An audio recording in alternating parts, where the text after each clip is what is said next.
on the dot, and we will call our meeting to order for March 1st meeting of the Board of Regents. Regent Higdon, our secretary, will give us a roll call. Good morning. Chair Bale. Present. Regent Ball. Present. Regent Brinkley. Present. Regent Ernst. Present. Regent Higdon. Present. Regent Henson.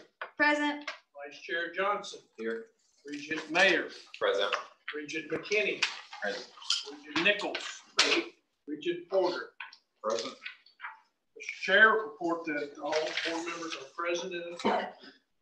And that is a great thing when we're all together, and thank everyone for making the effort to be here today. We have had at our disposal minutes from our December 14th fourth quarterly meeting, and hopefully everyone's had a chance to review those, and I'll entertain a motion to approve of those minutes.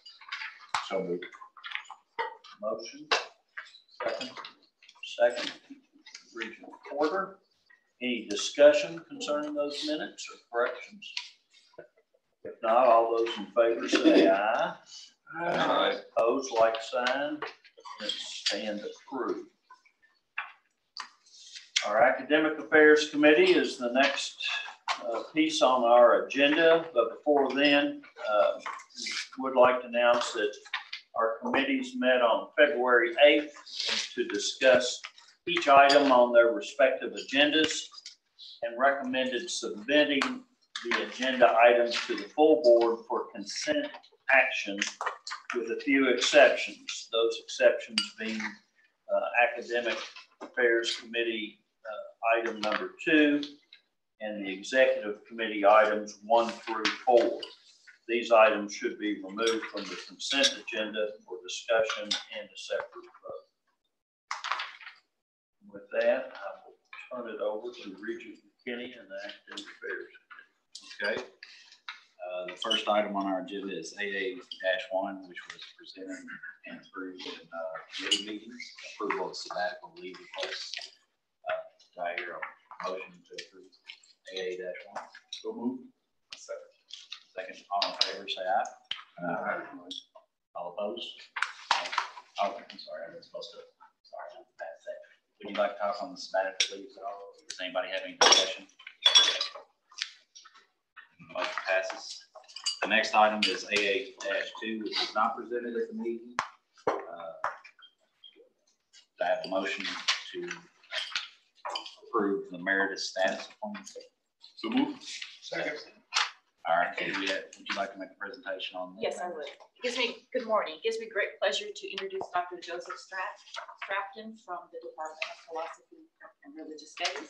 Dr. Strafton earned his PhD in Biblical Studies from Duke University and joined WKU in 1977. During his 42 years at WKU, he taught classes on the New Testament, the life of Jesus, the life of Paul, the Dead Sea Scrolls, and he traveled several times with students to Israel and Greece. Dr. Strafton put his heart and soul into his life on the Hill. As a well-respected scholar and a highly effective professor, Joe received the well-deserved Distinguished University Professor Award in 2004. He entered into transitional retirement in 2014 to spend more time with his children and his grandchildren. Now that he has completed his 5 years as a transitional retiree, Joe will be sorely missed by his colleagues, friends, and students. And I would like to add that today he's joined by his wife, Paula, who also taught at WKU in University Studies and also in history for a number of years. And according to Dr. Strafton, his wife has been central to all of his success.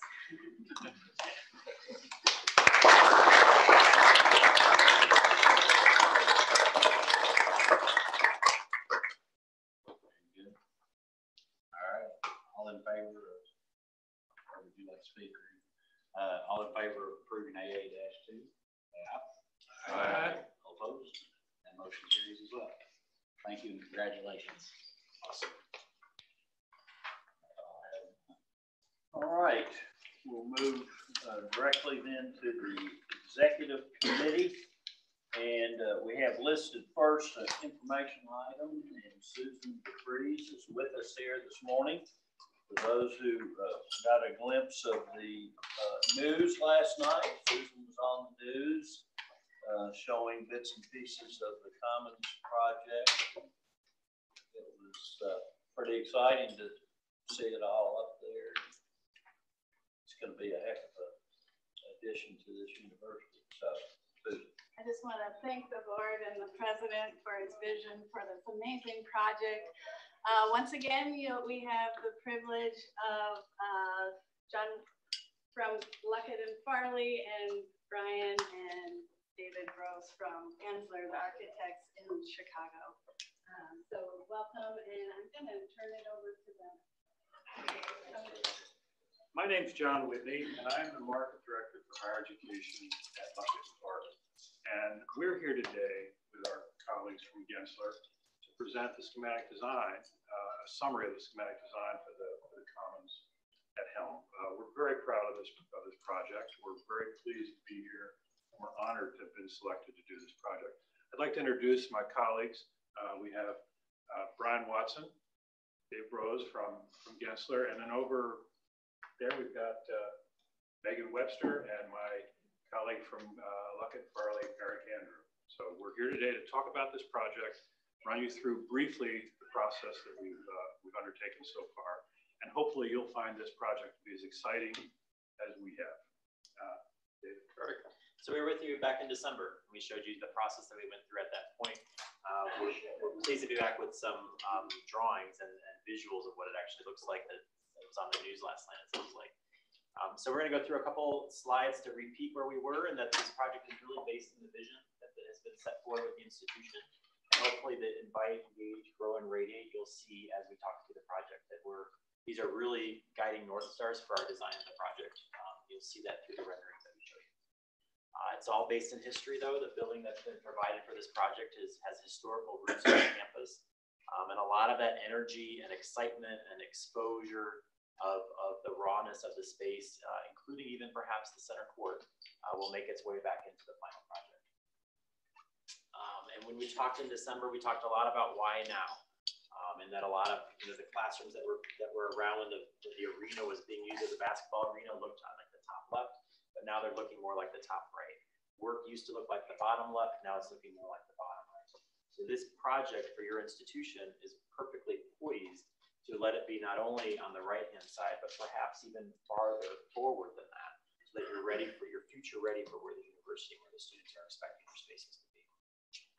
Our goal is not to take away from the student center. You have a very successful student center on your campus, but to rather create a commons that is a mixture of both social and intellectual. And we see it as a destination, and the right-hand side of this frame is really kind of amazing, and using just current technology.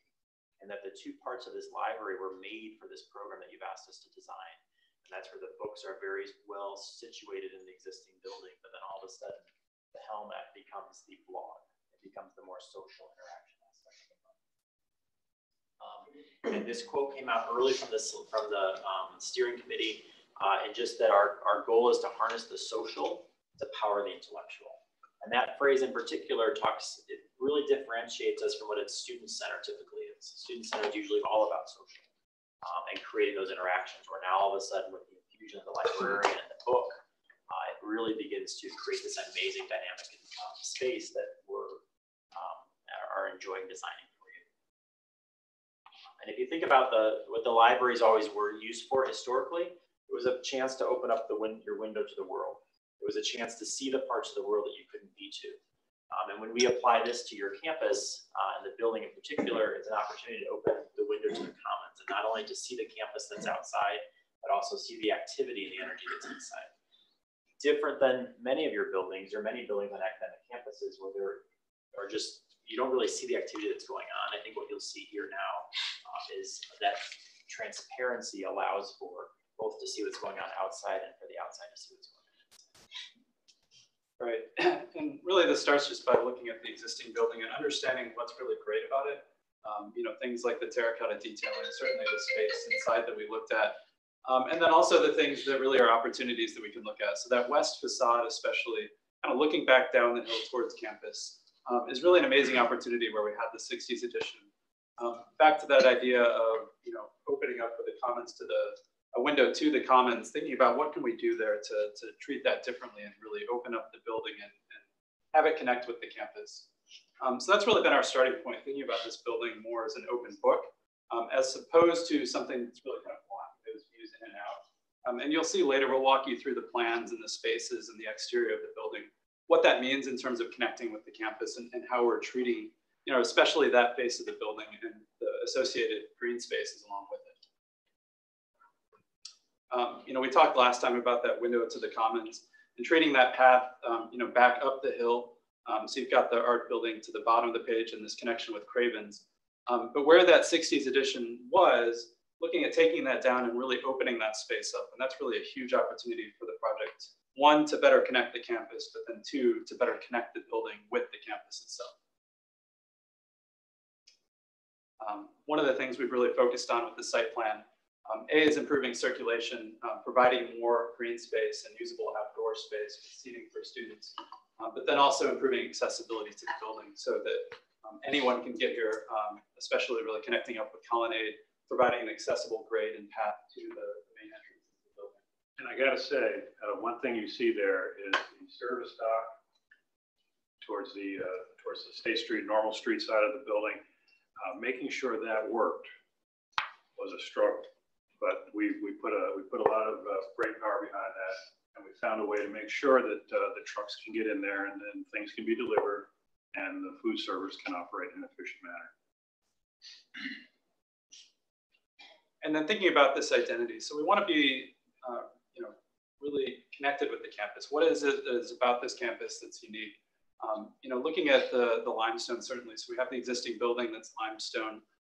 Looking at bringing that in, looking at this rhythm of some of the buildings on campus, so you really see these colonnades. We're also facing the colonnade of the old stadium. So looking at how we're looking at the facade, how can we respect that? But then also looking at something new. This is a new opportunity to really open that space and look at that energy inside. So how can we merge those two ideas? And we'll start to see that as we go. And then just looking at the building in section is important. One of the things that from day one we really focused on was this idea of connecting the spaces. And we talked last time about this gradient from the social to the intellectual and making that really connected. I think that's that's the heart of this project. And that really starts to happen in terms of how you move through the space. And then let's use this section as an opportunity to orient people. So the bottom of the first, there's a basement.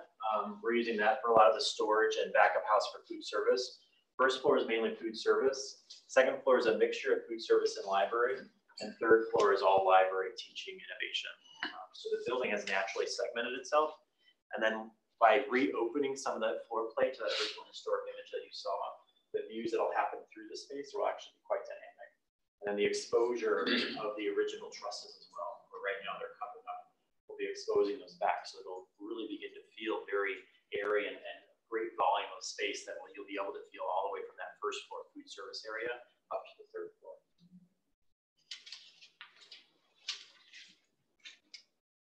And then just walking you in plans, so we'll go through some plans and views of what these spaces look like. But as Dave mentioned, the first floor is really focused on food service venues, but then also mixing that with seating and collaboration areas. So we're trying to treat this as a space where it is a really social space, but it's also, it's a library. So there are study spaces, group workspaces that are surrounded by whiteboards. So really creating that mix that's really active and dynamic, but then also is different from a student center. And that it's a place where you can study during the day. We took tours with the steering committee, and one of the spaces that resonated the most were just the current food halls. The spaces that were just as efficient and functional as the food courts that we used to know in the shopping malls that have kind of been mixed with co-working. So when you apply that logic to a library space, it actually is quite perfect. It's very current, and what I appreciated the most is that it begins to create spaces that will be similar to the spaces that your students graduate into. So if they move to Nashville, when they graduate, if they move to other cities, there are established food halls that become these social gathering spaces for meetings to happen, for learning to happen, and to some extent, you're getting one of those infused on your campus. It also should be noted that we're adding an entry to this level. So in the bottom right-hand side, this food hall, then the first floor venue We'll have direct access to the exterior of the building as well.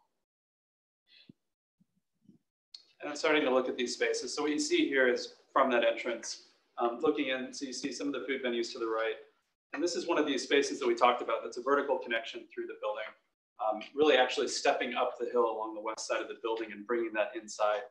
So you start to see these seating terraces where people can occupy that space as they move up. Lounge seating as you come in, and then that filters to the back. Really creating an open space that's connected and dynamic as you go through.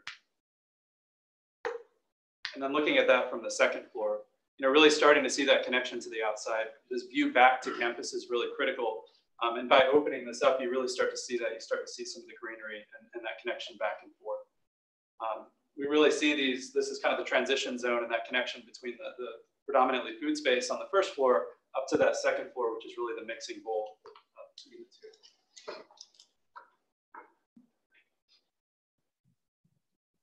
And then getting up to that second floor, this is really the heart of the building. This is where we see the main entrance, right in the middle of the space. So you can start to see a connection with the old gymnasium as well, where we're looking at the center court at the center of the building, and that's really right when you come in, you see that. A good way to orient yourself. And this floor is really that space where you come in. I think one of the most important pieces here is the idea of having an info desk, and that space where you can find research specialists and librarians right away. Get that help you need. It's kind of a one-stop shop for students. But then also having things like the coffee bar, which is really an activator for the space and kind of almost like a retail space that you see from the exterior as you're coming up to the building. The key thing here is as you come up from the lower level, up this grand staircase, you're able to look down to the first floor. At this point here, you're also able to look up to the third floor, so you're aware of the entire building at all times. And just starting to get a sense that this is basically coming in that main entrance. Food is really a good way to encourage interactions. It's something that's going to be a sticky space where people stay in the building more, which is really critical. And as John mentioned, you can start to see that view up to the third floor and the scale of the space. And on the east facade, opening up those arched windows that are already there, we're actually expanding those down so that they have more of a view out. Again, really bringing light into the space is critical. And then once you're up to the third floor, this is really the heart of the academic space. We have active learning classrooms that are really visible from that second floor as a destination up at that top. The advanced learning classroom is a critical space for faculty to use, so kind of having both of those visible and on display. And then surrounding that, having reference stacks and study spaces integrated within that around the perimeter. All of that looking down to the second floor, in a way kind of recreating that feel of the historic building where you had the opening at the upper seating zone down to the core. This is really recreating that in a way. And just a sense of that view and how dynamic this space is. But again, really once you get up to this top floor, it's a little more subdued and really acoustics are critical, and that's something that we focused on as well. Making sure that the space has a buzz, but that also people can focus while they're here. And then starting to look at the building from the exterior and the campus, and what is this approach as you're coming up to the building? Like we talked about, that west facade is really the window into the commons from the campus. And how can we think about this building as a lighthouse in a way, and kind of projecting that activity back out to the campus? But then also keeping things like this terracotta band around the outside, continuing that through that west facade, kind of replacing what was lost during the 60s edition. And in a way, kind of putting that on display as well, is this historical piece of the existing building. If you remember back to that image that we showed of the historical building on your campus and then also the Apple store with the glass, you're clearly pulling out the attributes of a lot of your buildings on campus are this vertical order. And that's what you begin to see on this facade. So while there's a touch of transparency, it still brings that historic aspect of your campus with these vertical limestone, almost columns in this facade.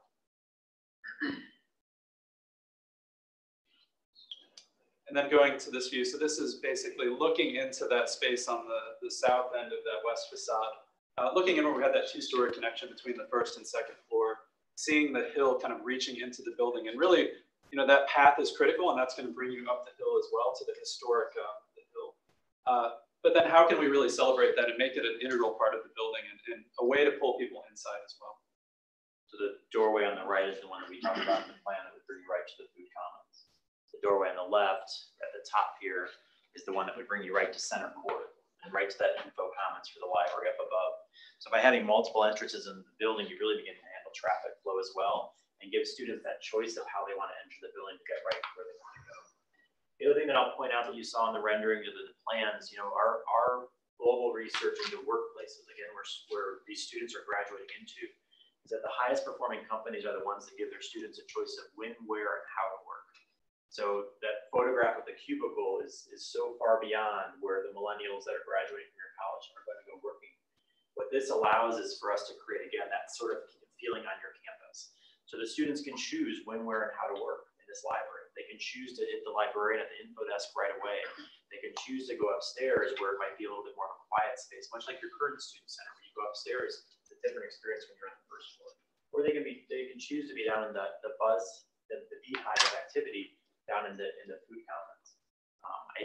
Or even now this is rendering that we get to see the outdoor spaces. So I think what's remarkable about this is it's one building that currently is a library, that only acts as a library, that now all of a sudden has really kind of merged 2 or 3 different interactions and experiences into one. I'd like to just say one more thing about the actual appearance of the building. Almost all of the effort we're putting into this is on this west facade. So this is where the change will be. This is where people will be drawn. This is what they're going to see. But the other facades, the north and the east in particular of the Elm building are virtually unchanged. So that the history is being preserved, but we're making a major intervention to indicate that this is a different world, different type of building. So with that, we'd be open for questions or comments or. I'd just like to say on behalf of Gensler, Luckett and Farley, the steering committee, the president, Airmark in particular, this has been a thoroughly enjoyable project. A lot of time and effort, blood, sweat, and tears went into this project, and I couldn't be more proud of all of our work on this project. So thank you to all who worked on this. Susan, what sort of feedback or input have you had from faculty on this? So the steering committee that came together was represented by faculty from all the different colleges. So we had input from different faculty across campus from day one. I presented everything to all of the library faculty yesterday before it went out to the public. And everybody in the library is thrilled. We can't be more pleased with how this has evolved over time. I think people on the steering committee, faculty on the steering committee expressed a real need for a place to meet up with fellow colleagues, with students in a different environment without having to leave the campus. And this project provides that third space on campus that is just so desperately needed to really advance learning outside of the classroom, where people can come together and collaborate and move the spirit forward. Certainly, as we look at competition for students in higher education, one of them being online, and bricks and mortar universities, I think are more and more are gonna need to have that third space or that place where you can do teamwork and critical thinking together and so forth. So it seems like this fits very nicely in what I read we need to be moving toward. If I can add to that, I had a chance to be at Microsoft for 3 days last week with their Schools of the Future initiative, and they had schools from 30 different schools from around the world. And the first full day of the conference, all they talked about was face-to-face interaction and the social skills that are so critical. They didn't even get into technology till day 2. And what was remarkable about that was that's exactly what you're saying, is that that's our biggest responsibility as institutions and building spaces like this, is to teach those social skills that will be, all technology starts and ends with humans. So we have to teach those skills, and I think this space will be perfect. Sure. I totally agree with everything you just said. This is impressive, and how you've integrated all of it. And now being responsible for e-learning online college, it is this recognition of it's still human interaction. And we actually have to assist students in doing that because most of them are just staying on their phone. So there's another element of these soft skills and this emotional intelligence we have to bring out. I'm just curious, we asked about the faculty, what do the students think? Will Harris from the SGA, he's been given reports, Yes. and so he's been one of our biggest fans from the get-go, and his input in the committee was so valued. Yeah, absolutely. He always brought the perspective of the student to every single meeting and every comment he made. Just total round of applause for Will. He was amazing, and he always made sure to bring back any concerns from the SGA back to the committee. That was the most important thing. They're the ones that determine whether this is a victory or not. Could you guys elaborate a little bit on the timeline from you going forward? I'd be happy to do that. Well, good to see you again. It's been a while. We're moving ahead essentially on schedule. There's always a few little minor delays, but we're looking at actually starting selective demolition in the building right after the end of the school year. So sometime in the late spring, we'll actually empty the building out and start removing everything that needs to be removed. We're looking at having construction start, the real construction start, sometime early in the fall. And as we move forward from there, depending on how long we ultimately think this project will take, we're looking at having this building completed by either late 2020 or early 2021. We still have to talk to some construction companies about how this process might go along and how quickly this project can be completed. So we're looking at a pretty good timeline here. And Suzanne and her team have been heroic in their calling of their volumes. So it's usually something like that happens the last day of school, and then the contractor comes in and they're like, well, what are we going to do with all this extra material? Our team has been working really hard to call those collections. So I think that this June kind of selective demolition start will be easy to do because the staff is going to focus on this. Yeah. This has been pretty special. Whenever we talk about anything like this, Suzanne says, don't worry, I'll get it done. And thanks to my amazing team in the libraries. Very good. Any other questions? Yeah, Comments? one more question. So this glass wall, of course, looks quite spectacular. How environmentally sound is it? In the sense, we still have some old buildings with quite pure insulation. So what do you envision happening? Well, we're doing a lot of things. So one is we're insulating the exterior wall of the building, which has not been the case. So we are replacing interior insulation, adding insulation to the roof as well. So holistically, that's a big part of it. The wall that we're talking about faces northwest. So orientation is directly west would be a bit of an issue from sunlight, but we're confident that the orientation actually is in our favor with how we're looking there. And then with the systems and the curtain wall system that we're looking at and the glass, that's come a long way, certainly since this building was built and the 60s edition was built. And that along with our mechanical systems, which are actually really state-of-the-art with the chilled beam system, which is highly sustainable and efficient. That all together is making this a really high-performance building. So we're confident that we're right on. Klaus, this is going to be a LEED gold building, which is pretty good. And so we feel very good about the potential to be quite sustainable here. Very good. All right. President Bunny. Mr. Chair, I just want to remind everyone how we got to this point. When I arrived about a year and a half ago, we had just signed a contract with Aramark that was going to provide funds to do one of two things: either renovate Garrett, which is a building that is well past the end of its useful life, or, and this is what I saw in the fall, build a brand new building that supposedly had collaborative spaces in it and food service. And we were going to wrap that building around health. And we, as an institution, paused and had a new librarian who was a leader in thinking about what libraries can be. And as much as some of my faculty colleagues who believe libraries are still about renting your cage and going in there and studying in a solitary way, that's not the way in which our students learn anymore. And so what we did was challenge ourselves to create a space that was the epitome of applied learning in a student-centered institution. And I think that what you see today is really that.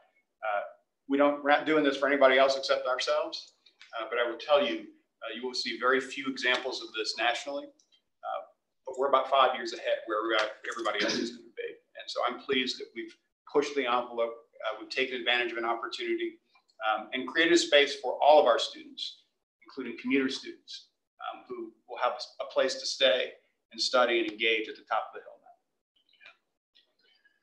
now. Well stated, and the word pause. I'll take note of it. That was an important thing to do. All right, any other thoughts, questions? Thank you all for being here with us again today. We look forward to the completion of that project, and I do think it will put us in a better position to compete going forward with higher education challenges. So, thank you all. Thank you. Thank you. Next four items on the agenda each need to be discussed and voted upon separately. The first one is with regards to some property and the College Heights Foundation and an agreement. We did hear about this at our last meeting, and Donald, I don't know if you're going to give an update or Brad and I will.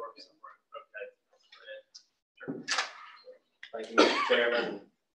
The College Heights Foundation, as we updated you all in the committee meeting, purchased a house over on 1703 Chestnut Street for the future home of the College Heights Foundation, and we're offering that as a gift to the university. So I'm going to turn it over to Brad to talk through the property acquisition piece and the subsequent lease that we've arranged.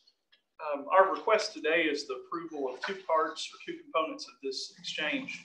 First would be a authorization to accept gift of property from the College Heights Foundation to Western Kentucky University, and also the approval of the related agreements associated with the exchange of property to the university. Some of this information you've seen before, some of it will be new. This is our existing College Heights Foundation building, obviously very limited at the top of the hill with ADA accessibility challenges and some other issues with the building. The building was constructed in 1969, I believe. We received another gift from Mr. Cliff Todd, philanthropist of the university, of $1 million to address our College Heights Foundation need. The foundation explored the renovation of the existing building. It was originally constructed in 1969 for $237,000. There were two things that the foundation looked at. First, they looked at potentially renovating the existing structure, and the cost came in at approximately $2.1 million. They then decided that that was too costly and pursued construction of a new building on site, raising the existing building and building a new building on site. And that was $3.8 million when the bids came back in. The College Heights Foundation Board elected to invest in an alternative proposal of the purchase of this property that we are proposing today for $950,000. This property is located on Chestnut Street, and approximately this is where the president's home is at.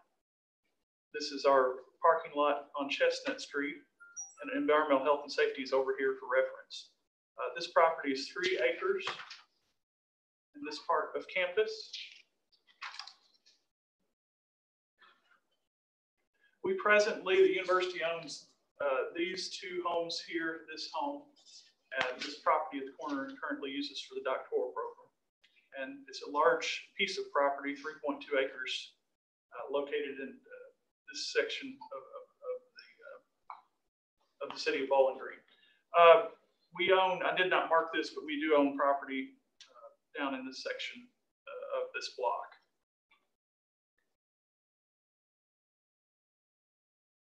This is what the property looked like in 1909. We pulled some records last night looking at some history of what the campus looked like. This is pretty much what the campus looked like in 1909. 1909, surprisingly, was a very important year for the university. We acquired about 100 acres during the spring, summer, and fall 1909. So this is what the campus basically looked like at that time.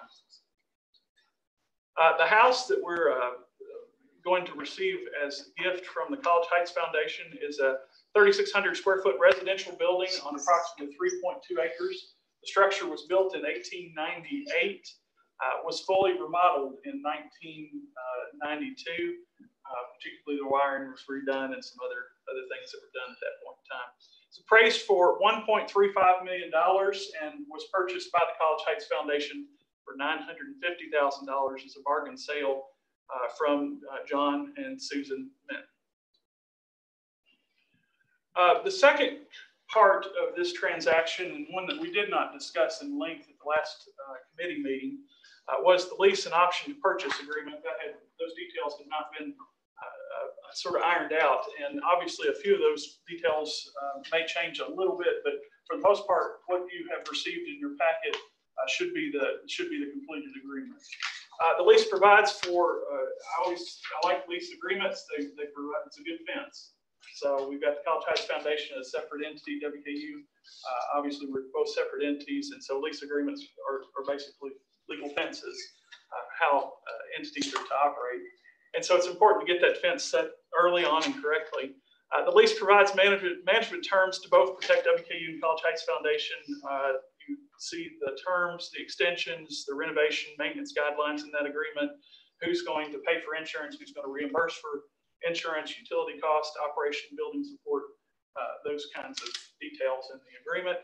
Obviously, in that agreement, it also includes an option to purchase, and this option to purchase is to both protect WKU and College Heights Foundation. They're giving us a property. They don't want us to vacate them from the property. At the same time, if they ever decide that they want to sell the property, it protects us because then we can determine that if we want to continue to acquire that property or keep that property or allow that to be sold at that time. You can see what 1909 looked like as approximately 100, right at 100 years ago. And so I expect this property 100 years from now will look, in this area will look a lot very different than it does now.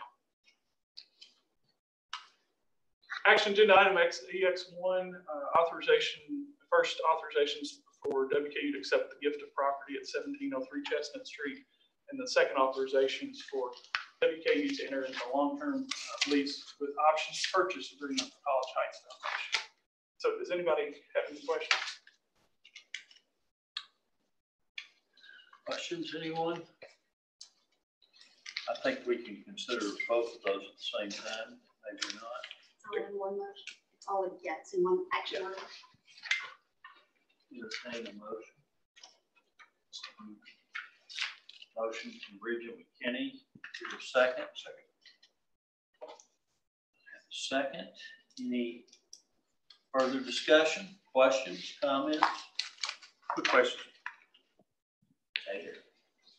Is there I noticed there was a transfer of, I guess, maintenance resources, an amount that was already being provided on an annual basis for the CHF building that exists now. That will transfer to this building, and that's how maintenance will be paid for from here on out, right? That is correct. We were currently paying and supporting the foundation $19,600, and so that will be. We'll set up the mechanism in the accounting to function the way it needs to for that based on operation. The way I read that agreement, if there was an additional expense beyond that, the university would invoice the College Heights Foundation. That's cover that cost, correct? That is correct. So there is no other university request for additional funding related to maintenance. That is correct. Thanks. Okay. Have a motion and a second on the floor. Any other questions, comments? What about the old building? I think it's yet to be determined. I think opportunities there to in the future. So I'm sure the university will, as in reclaiming the space potential. I think it would be well advised to, based on a $3.8 million price tag. Certainly the opportunity will be to reclaim the space in green space. So not to project out too far, Regent Ernst, when you think about the completion of the commons, these are all intertwined. When you think about the completion of the commons in 2020, 2021, the exiting of food service in Garrett Hall was met the end of its useful lifetime. As we think about what occurs at the top of the hill, Garrett likely will come down. And when that comes down, since we have a crane at the top of the hill with a wrecking ball, there's another little building just over to the side we might also do some work on. Coming summer 2021. Any other questions? If not, all those in favor say aye. Aye. Opposed, like sign. Motion passes. Thank both of you for being here. Along with the project. We have two items that have to do with athletic contracts. We'll take them separately, but with us here today is Craig Browning from the Athletic Foundation Board. And we'll take item number 2 first, which has to do with approval of contract for our new head football coach. Craig, thank you for being here. Yes, again, sir. We didn't keep you waiting this long this time. You did not. Thank you for that. I just came from a school assembly, so I started my morning off at 7:20 reading Dr. Seuss to a group of elementary school students. So the opportunity to get right out there is appreciated. Mr. Chairman, Mr. President, distinguished members of the board, I'm here in the capacity of chairman of the Community and University Relations Committee for the Hilltopper Athletic Foundation. So to speak to the first action, I think it's Coach Helton. Is that correct, Mr. Chair? Yes. So to speak to the action that the president has recommended to the board, at a recent meeting of the Hilltopper Athletic Foundation Board of Directors, the board passed a resolution, and we just felt that would be appreciated by the Board of Regents to at least know that the Board of Directors of the Hilltopper Athletic Foundation are in complete and full support of the hire of Mr. Helton and the contract that's been presented. We based that assessment on a couple of things that I'd just like to share with you. First of all, Coach Helton, his bio is very impressive, but he's also a known commodity in the sense that he was the offensive coordinator here at Western in 2014 and 15. He helped win bowl games in each of those years, as well as a Conference USA championship. Also in 2015, we finished ranked number 24 in the Associated Press final ranking, which was the highest ranking in school history, as well as school record 12 victories. We do believe that he had a significant hand in that success. In fact, he was one of 4 finalists in the country for the footballscoop.com Offensive Coordinator of the Year Award. Additionally, he helped coach Brandon Dowdy, quarterback, wide receiver Taywan Taylor to several school records. The university was very highly ranked nationally in all of our offensive categories. So the style of football, if you will, was very friendly. People were excited to come out to the games. And we talk a lot about Coach Brom, obviously, being a significant part of that. But behind every great leader will be an assembly of other leaders that are significant contributors to their team. And if we look at those teams, the offense is what really stood out the most. And Coach Helton is an offensive mind. In fact, the last thing that we would add to that is during his 3 years away from the program, he spent 2 seasons at the University of Southern California, USC, as the passing game and coordinator and quarterbacks coach. And then also this past season as the offensive coordinator for University of Tennessee, and was in fact Coach Pruitt's first hire to that staff. So we think that he comes very highly regarded in the capacity that he's served in the past. And we think that the offer that's on the table for him is one that's fair and the full board of directors supports. I would also mention, as I'll speak to the next action when you get to that, the Hilltopper Athletic Foundation is comprised of over 2,200 members, over 2,200 dues paying members. that are fans, if you will, of Hilltopper athletics, but also understand the importance of athletics in the academic community. Athletics are a doorway to the university. A successful athletic program brings more interest, more students, more visibility, and free advertising for the university, if you will. So we want to do everything we can to support the university in its efforts to have a top-class athletics program. And, you know, quite frankly, we don't have the budget probably to be as successful as we have been. We're near the bottom, I think number 12 of 14 schools in Conference USA from a total athletics budgets perspective. So for us to be able to attract the talent that we believe Coach Helton is, as well as the other coaches that we have, we're very pleased and feel like that we as a university and as a volunteer board, volunteer members of the Athletic Foundation have been able to work hand in hand along with our staff to be quite successful. So with that, we want you to know that we certainly support the hire of Coach Helton. Very good. President Caboni.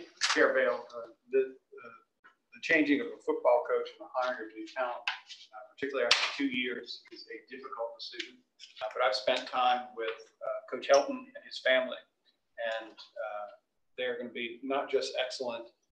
He's not just going to be an excellent head coach.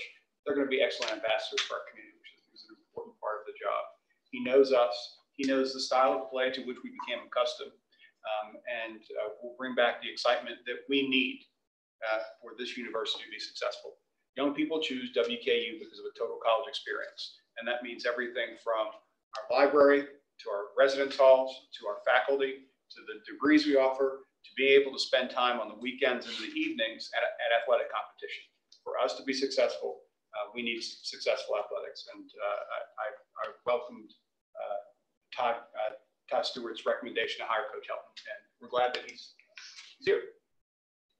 Mr. Chair, I'd like to make a motion to approve employment contract between the university and Coach Tyson. Have a motion. Do I hear a second? Second by Regent Porter. Any further discussion, questions, or comments? Hearing none. All those in favor say aye.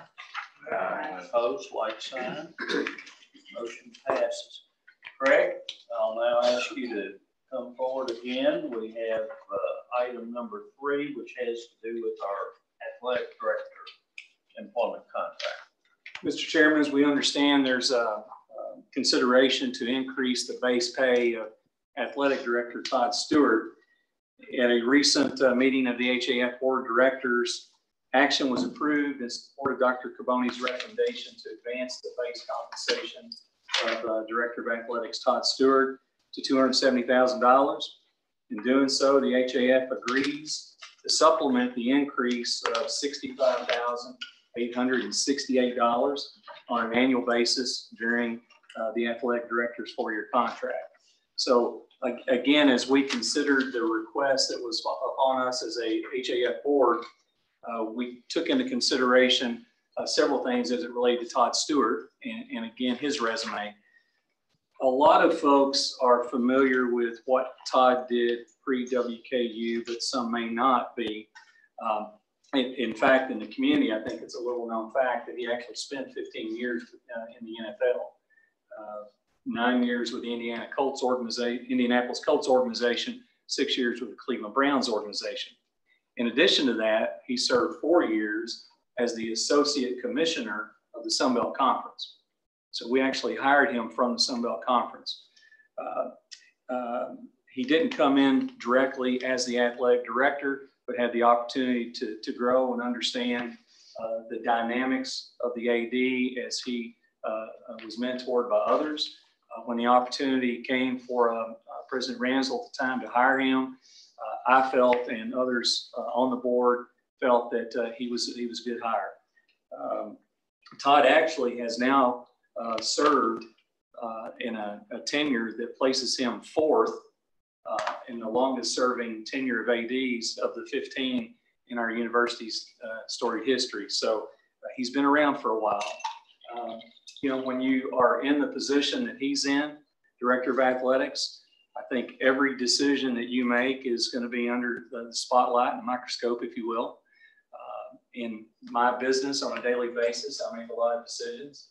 I like to think that I make the right decisions, Mr. Nichols, most of the time, but somewhere along the way, it wasn't exactly as I thought it would be, right? When I said yes or no to a particular question or decision. So I think when you look at the director of athletics and you look specifically at Mr. Stewart's history, he's made a lot of really, really good decisions. He's given us an opportunity to come back and compete at the highest level within Conference USA. He was instrumental in getting us into Conference USA from the Sun Belt. In fact, our teams over the course of the last few years, we have 24 championships, which is well more than double anyone else in the conference, and by 7 different teams. So it's not just one particular team that's achieving at that championship level. Certainly, I could go over a list of the coaches that he's hired, the successes that that's brought, the ticket sales, filling the stadiums and the arenas back up. But, again, if you don't make the right decision and you don't know that at the time, I think there's a lot to be said about how do you handle when the situation when you get to the point where you feel like you need to do something different. There's a lot of folks in this world that will try to sweep things under the rug. They'll stick their head in the sand and they'll say, I'll just ignore this. It'll go away or it'll get better. And we don't believe Todd Stewart's one of those individuals. He's been faced with some tough decisions during his time. And we believe that he has shown that he can handle the position and do so in a very extraordinary manner. So I would also point out this, in addition to the championships, the current 85% graduation success of our athletic program and GPA in excess of 3.0 is at the highest level of success in again, the history of our athletics. I've heard him over the years talk a lot about the full and comprehensive value that the university brings to a student athlete, not just the opportunity to compete on the field or on the floor. So he cares about the students. Academics matter to him, and he has put processes in place to make sure that his staff and the coaches understand that. Additionally, from a community standpoint, the athletic department in the last few years has really stepped up, and they're logging well over 3,000 hours of community service on an annual basis. For someone that's been involved civically in this community for many years, United Way, Junior Achievement, several other organizations, I can tell you that it's great to see athletics as an ambassador in the community. And my employer, U.S. Bank, and I have worked hand in hand with them over the years in things such as the United Way's Day of Caring and other projects. So it's great to see the student athletes out there as mentors to the young people in this community, and the coaches have been very involved and do a great job as well. So, Mr. Chair, again, the specific ask of the Athletic Foundation was to support the contract and do so not just with a resolution of concurrence, but also with a request to support you monetarily. So the dollar for dollar request that the president's asked to be added to his base compensation will be paid for through and by the Hilltopper Athletic Foundation and the private support of our members. Thank you. Be glad to answer any questions that anyone might have. Mr. Chair, I want to thank first Craig Browning and the HAF board directors for their support. As president, there are a lot of things that are happening on a university campus all at one time. And one of the places historically you've seen challenges will be with athletics. And one of the most important relationships that any president has on a campus is with that director of athletics. And I will tell you, Todd Stewart is a remarkable AD. He has my full confidence, and I know he's doing the right things, which you heard about, to ensure that our student athletes perform, not just on the football field, but in the classroom, and they get their degrees and they're prepared for what comes after WKU. And for the vast majority of them, that is not going to be sports. That's going to be a career and working in the world. So I'm pleased with that, his performance there, and I trust him, and that's crucial. in these relationships. Number two, Todd has a 4-year contract. For those of you who've been around for a while, you know, particularly in athletics, but in other positions as well, you don't want leadership entering the final year of a contract. That creates awful uncertainty for coaches. Not renewing that contract suggests to the individual in that position they should be looking for other positions. We don't want to be in that place. If we were ever in a position to try to replace the athletic director, you can't replace Todd. We would certainly be paying a heck of a lot more than $270,000. Right now, Todd is the second lowest base salary in the conference. This will move him up to the median, which I think is incredibly fair, given the performance that we've had since he began his tenure. Last thing, and I know these numbers are difficult sometimes. This is the marketplace in which we play in athletics. And the expectation is that we're going to be successful in everything that we do. And part of that means we pay for leadership. We pay for leadership in lots of different ways. And I want to make sure that everybody hears that Todd earns this compensation, both from the performance, the management, the confidence we have in him. Thank you. Mr. Chair. David? Very quickly, I've watched Todd the entire time that he's been here and had several interactions with him and his staff through our relationship related to sports and television. The academic evolution of this program, maintaining outstanding talent, one of the finest people I've ever seen, Travis Hudson, keeping him here on this campus when he can undoubtedly go anywhere else. Todd's leadership, the loyalty of his support staff like Matt and Craig and people like that that have stayed here, the loyalty of the Bowling Green and area communities to him. I think it's a value at this suggested amount. And if it could be more from the HAF, I would support that as well.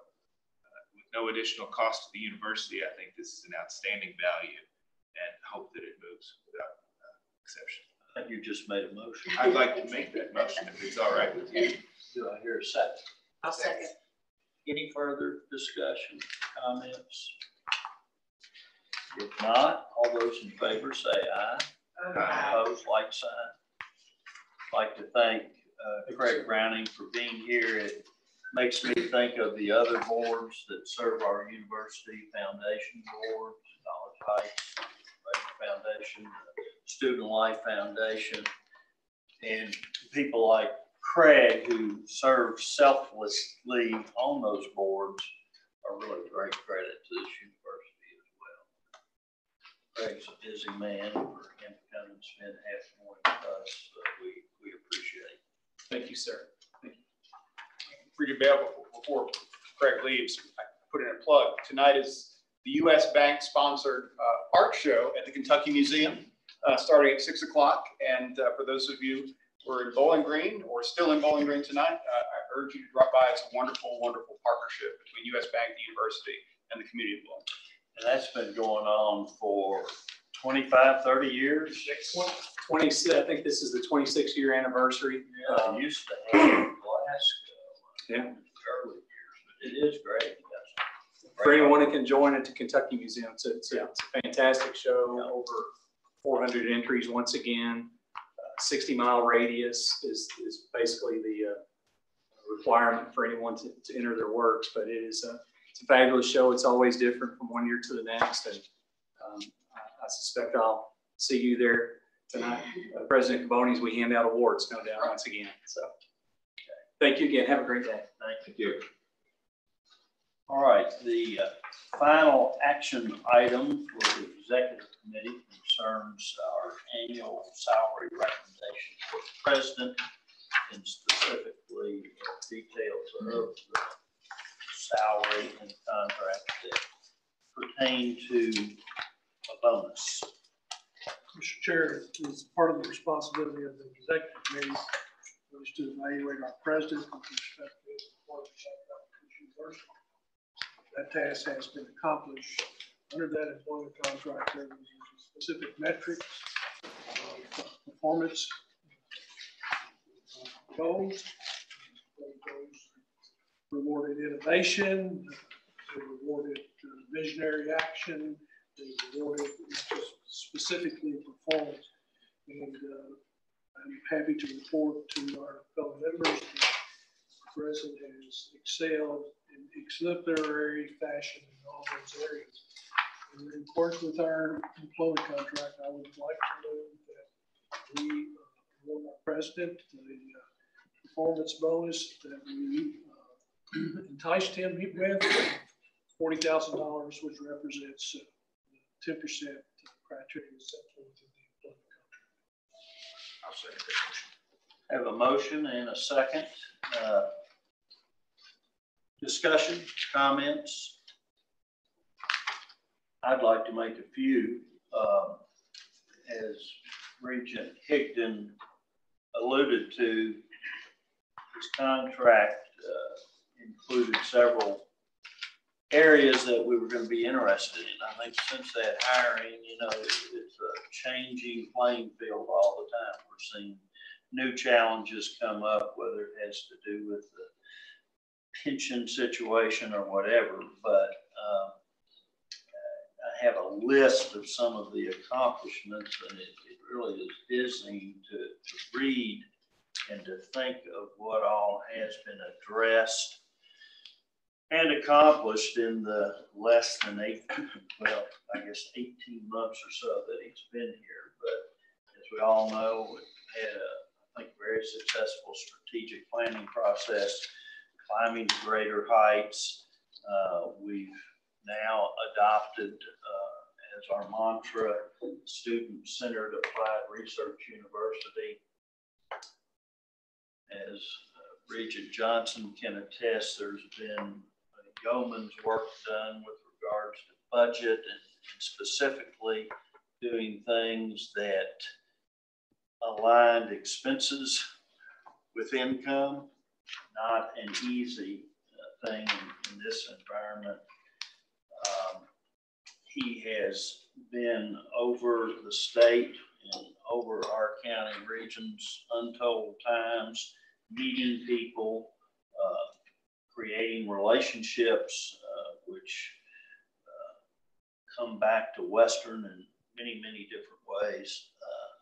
As we see from the Commons Project, that is but one of many strategic changes that are going to happen First Year Village, changing our admission standards. And I think we can all take a great deal of satisfaction from the fact that already we're seeing some fruit bared from increasing retention rates, really a rather dramatic improvement from first semester of this year to this semester. And I think we'll see more to come. But having spoken with all of the regents at different times, not just the executive committee, but I think certainly I have the sense that we're all in agreement unanimously that our president has been diligent in his efforts and given 100% to the job. So anyone else that would like to make a comment, feel free to. Well, I'll reiterate what both of you all said. I think one of the things that we all thought about when we were looking for a president was shared governance, change in direction, how to address problems that perhaps none of us even saw coming, certainly you didn't, and still grow. I think that's remarkable, and I'm glad you're here. Nice. I wanted to speak up on a couple issues concerning employees. And so I'm very pleased that we are going to do a salary study done by Simpson, which will look at salaries versus benchmark where we are. And I'm also very pleased that we are looking at a more uniform system of personnel evaluation, which is more transparent, more accountable than what we have had in the past. And my final comment is I'm glad that we're changing our budget model to this grant model. I mean, I'm not sure how it's going to work out. I think all of these things I just mentioned, it will take a while before we see the benefits of it. But I believe strongly that the change was needed and we're making the right moves to change. Nothing great's ever happened without some portion of leap of faith. Whether you're hiring a new president or adopting a new budget model or a strategic plan or whatever, but I appreciate those observations. Any other comments? George? You sort of arrived when I arrived. And higher education is going through a very disruptive time. And everybody's struggling, trying to figure out, how do I make it today and what am I going to look like? And there are not a lot of places that have leaders that can manage both of those. All of the issues that are happening today based on what I look like today, and it's shifting to what that is for the future. I think we have one. I think Dr. Boney is a visionary, but he's also someone that can develop a plan and execute to where we ultimately want to get to. And we're very, very fortunate that he was attracted to Western. When I was listening to Craig talk about how fortunate we've been that people just sort of get here and we sort of grow. Well, I'm really excited that we just sort of got here and that, we're on the path. And you're right. There are a lot of things that we're going to have to do. They will be painful. Yeah, they will be painful. But if we keep focused on what we're trying to be, which is to meet the needs of what the future students are going to be required to be successful in their lifetime. And it's not about what we do at the college. It's about what we do for them, for the benefit of them in society. I think we have a great leader. Thank you. I think he came into a tough budget and enrollment situation. I'm extremely excited about going to the ramp model. I think we need to change immediately. I'm very excited about the retention efforts, and I'm impressed that you weren't scared to change our enrollment standards, even though that might negatively affect our enrollment. Sure. Dr. Boney, with the cards that you were dealt, you've done a hell of a good job. I feel that way. All right. Any other comments before I call for a vote? If not, all those in favor of approval of the annual salary recommendation as presented, say aye. Aye. Opposed, like sign. Mr. Chair, may I interrupt the quorum of this meeting to ask for a standing ovation for the. No.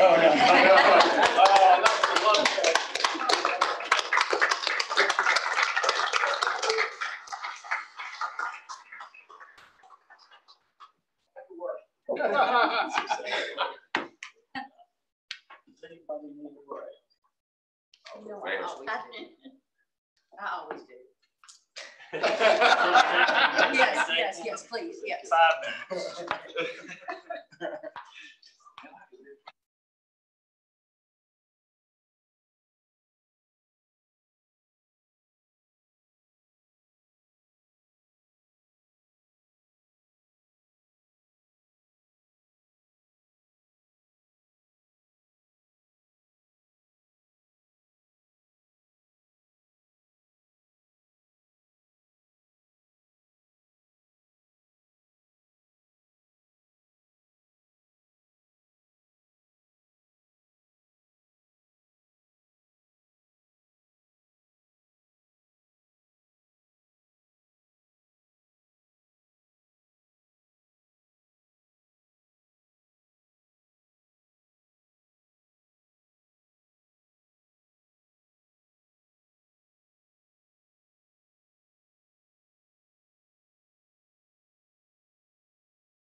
Right now, they don't build the studio until they come back.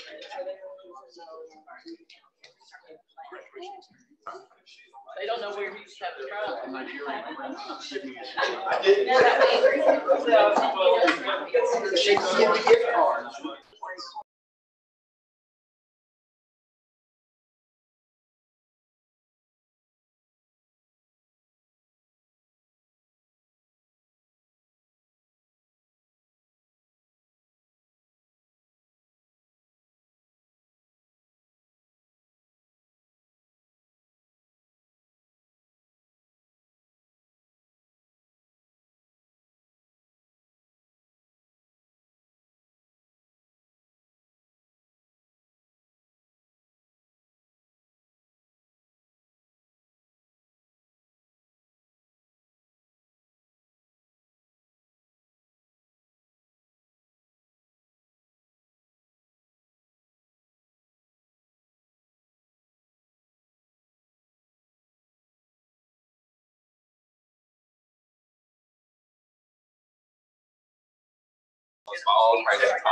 And the little grousey.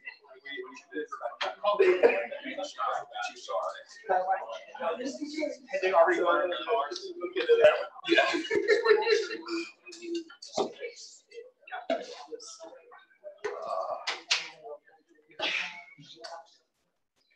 Is it called Darwinian?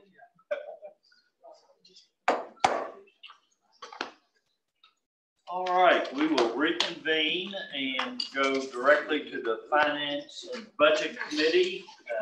So Chairman Johnson, I'll ask you to take it. Thank you, Chairman. Well, these are all, we have 5 action items on today's agenda. All 5 of the action items were discussed at our February 8th committee meeting. So, and voted with approval. So I will ask if anyone wishes to remove them, anyone or all of the action items, let me know. I need to abstain. You're not asking it to be removed. No. I guess a point of order, we're going to vote on all of them together, and you can vote on that one separately for his benefit. All right, do that.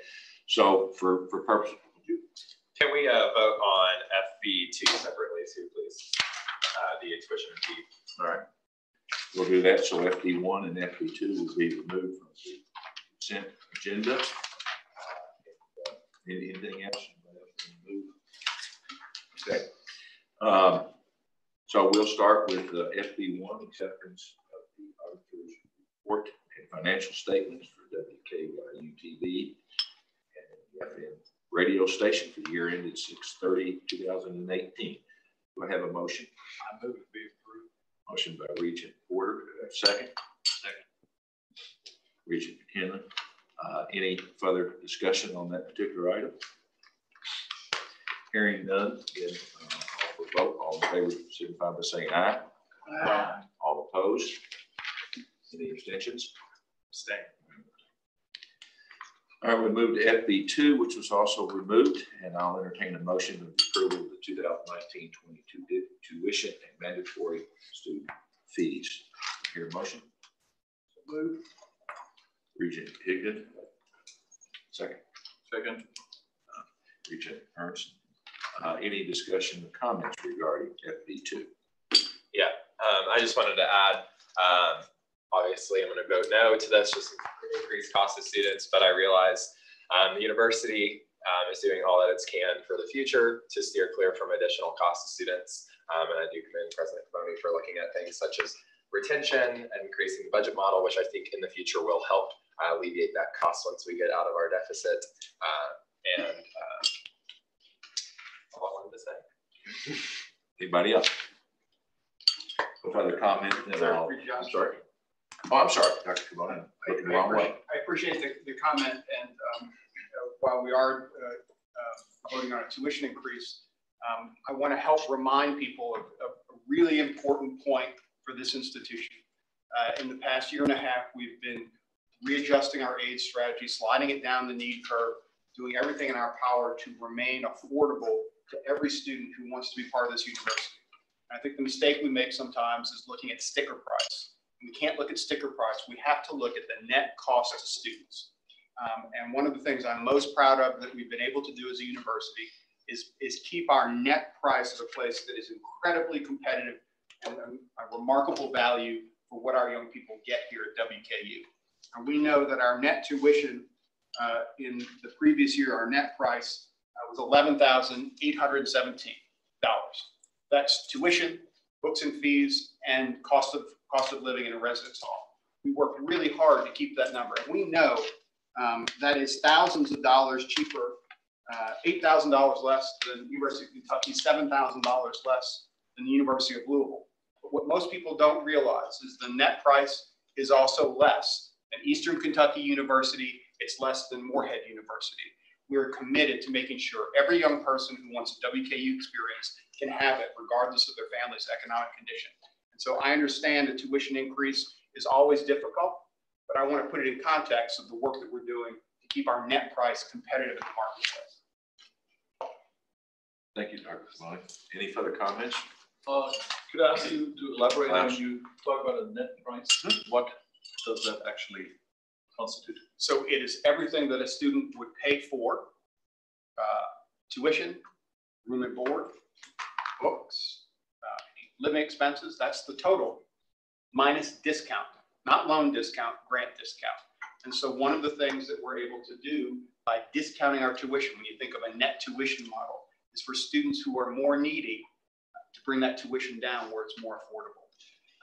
We've seen in the state of Kentucky a dramatic increase in the institutional aid given to students because of the affordability challenge we're facing. What we have to do is be strategic and intentional about keeping our net price low. It's a hard conversation to have in the marketplace because everybody looks at sticker. If you look at sticker, it's a more challenging comparison for us. But the reality is we're using that flexibility to discount in a strategic way, particularly for our most needy students. And do you have anything more? Anything else?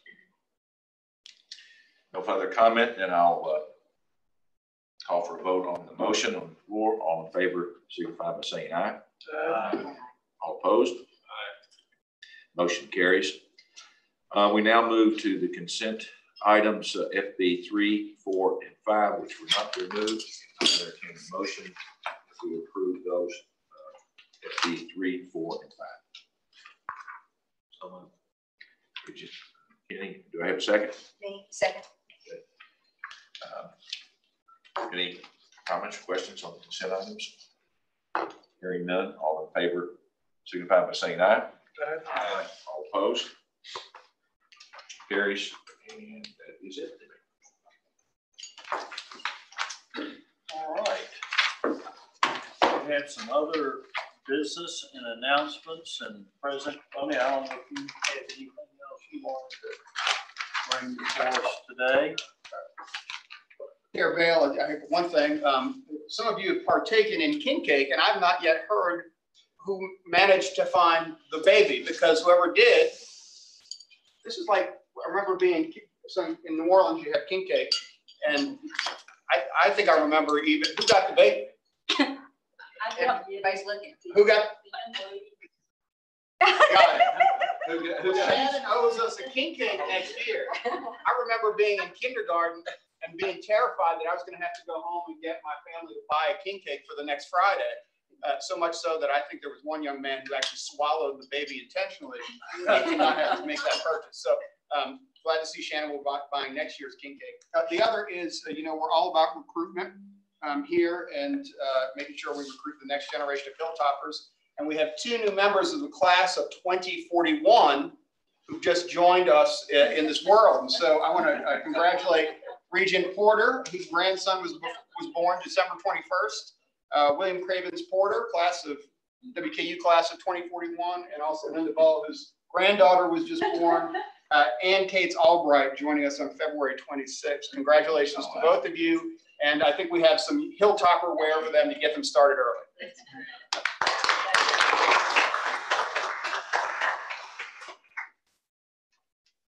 And that's all. Okay. Speaking of disruption, which George brought up, I think we're in for a treat. We're going to leave here and visit the Center for Innovative Teaching and Learning.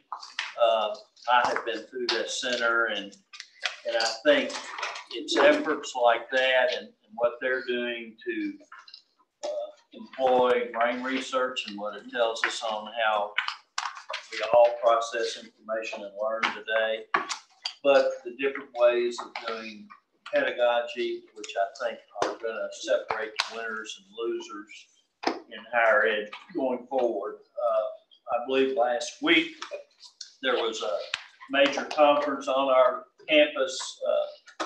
Jared Day, the former head of our center, came back to participate and help coordinate that, but I understand it was a magnificent success. We had people from over 70 other universities come and talk about innovative teaching and learning and some of the things that we'll see on this tour. So I'm excited about it, and I hope others will be too when we go through that.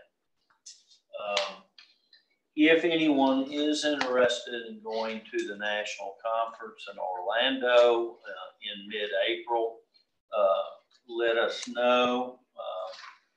You have the actual date? Yeah, it's April like 15th through the 17th April 15th. in Orlando. So, Regent McKinney looks like out.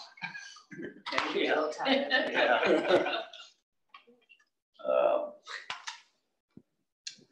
And with that, Dr. Bell, can I just? yes. Well, I just wanted to tell you all something funny. I wanted to, you all, when we attended the CPE board training and workshop, you all met Vasu. I don't know if you remember Vasu, who had the binder to show Provost Ballman, Dr. Devoni, of his daughter applying to Gatton Academy. Well, they ended up coming, and she's been accepted. She's had her interviews, excuse me, her name's Kava, but he sent me a very nice note thanking WKU and highlighting some special people. He said the Gatton team of professors, Dr. Stroud, Miss Beth, Dr. Pokey, and others put together a very smooth and phenomenal experience for the parents as well as my daughter. And I just thought that was really kind of something neat to pass along to let people know what we really do and what impression we made, because Vasu is actually a board of regent for Eastern Kentucky University. So the fact that his daughter wants to attend here at the Gatton Academy, and we've developed a friendship. Prior to this, Julia had helped set up a tour for them to come. Oh, sorry, Julia. It's helping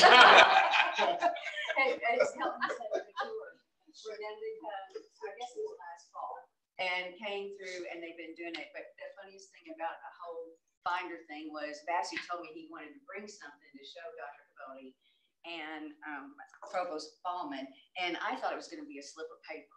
I didn't realize we were going to get this black binder, and he showed every page to Provost Ballman. I mean, every single page. The one funny comment about it was that Kayla's picture, she was wearing royal blue for a headshot at Gatton Academy. Someone may have pointed that out. He did. And I want you to know it has been changed. And I followed up, and she's now wearing red in her headshot. So I just wanted to let you all know that we have a really good reputation, and for him to have sent a note, tell me how wonderful it was. And I actually forwarded that note on to Dr. Devoni and Provost Ballman, because I think it's says quite something about this university and Gatton Academy. Thank you. Okay, thank you. Anyone else have anything they'd like to? Motion to adjourn. Have a motion, second to adjourn. All those in favor say aye. Opposed, like sign. We will be letting the bus out here.